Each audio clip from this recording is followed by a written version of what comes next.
every adult you see is just an 8-year-old in a big body. Mm-hmm. That's it.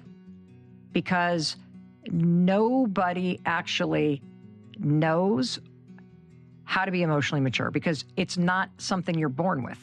It's a skill that you have to want to learn and that you have to practice. And none of our parents knew how to do it. So you didn't get it in your childhood. I don't care how calm and stoic you may be.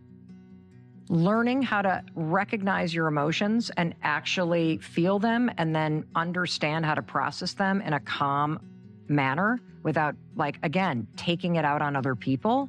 That is a super... I didn't learn how to do this until I was 54. Who wants to do that when I can just point fingers and talk shit about people? You can. And then you're going to die of a heart attack because you're chronically stressed out, and you're going to feel powerless in a world where you actually have a lot of power.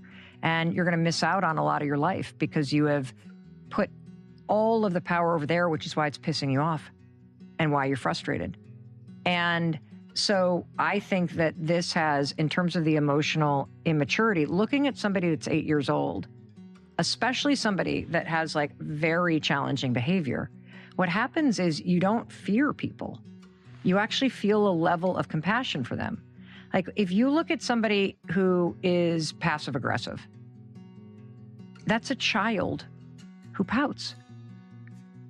If you look at somebody in your family that gives you the silent treatment, which is very common in our parents' generation, you just stop talking, you punish the person by removing yourself, and then 2 days later you pretend like nothing ever happened.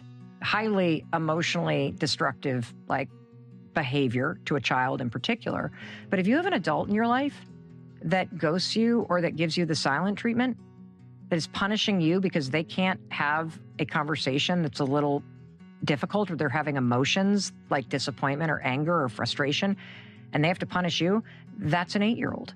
That's an 8-year-old who pouts, because an 8-year-old that goes in the corner and pouts, what are they doing? They're overwhelmed with their emotion. So they go away, hoping the adult comes over to soothe them. That's exactly what adults do. And you get to choose, so you're going to let them, because you're not a parent to another adult. It is not your job to manage somebody else's emotions. You let them do what they're going to do and recognize, okay, that's a person that's 8 years old.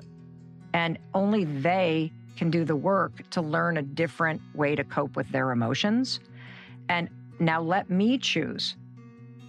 How do I want to respond to this? Am I going to spend a little less time with this person? Am I going to go over and